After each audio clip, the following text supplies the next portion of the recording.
but I didn't get a score yet, did I? I'm sure it's great. But yeah, you don't get too excited, then you get a crappy score and then you're depressed.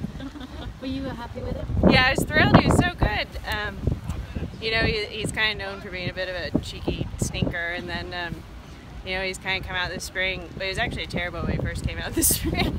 And we tried some new warm-ups. I tried not warming up, and that did not work at all. But then at Carolina and Chat, he was really, really good. And I didn't come in here expecting that. Like, it's a huge atmosphere. It's completely different. But, I mean, he really was super for his first time in that ring. He was really good. Great. Yeah. I wouldn't know what else to ask you. Also, what's the new warm-up routine? If it's not warming up. So it's not warming up, no. Yeah, I think he's just getting trained finally, maybe a little bit. You know, then of course you worry that once they start getting trained, they'll stop jumping. But so far he's been great. Yeah, he's just kind of grown up a lot this year. Have you seen the cross-country course? Yeah, of course. Yeah.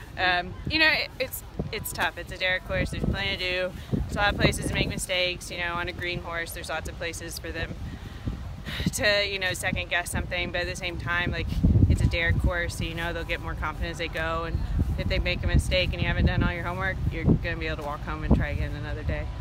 He's a full brother to Snooze Alarm. How alike him is he to ride?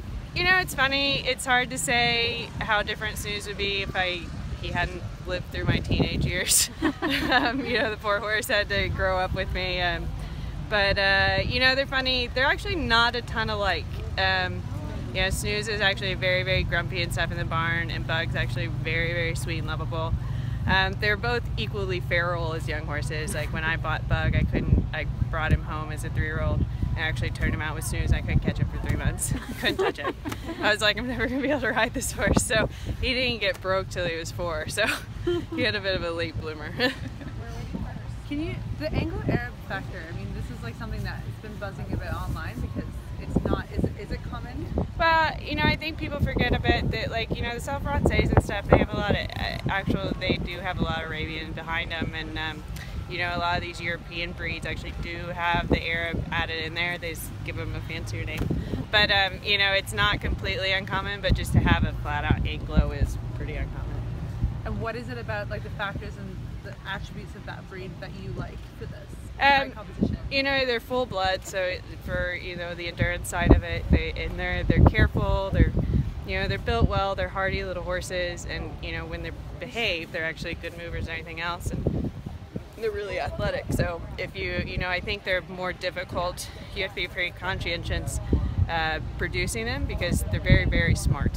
So if you kind of make a mistake, they're not going to just be like, oh, no worries. They're going to be like, it's going to take you a bit to apologize for that one. So you have to be pretty conscientious producing them. And you mentioned you said not warm them up for the dressage? I tried that, it didn't work. It didn't work? No, I tried that earlier this spring and it didn't work. But is it required because they're so smart? Do you have to think a little bit outside the box? Yeah, you do, and you have to, and that's, I mean, that's every horse though. You got to play around with what works for them. Cool. Great, thanks. Thanks. Thank you. Best of luck.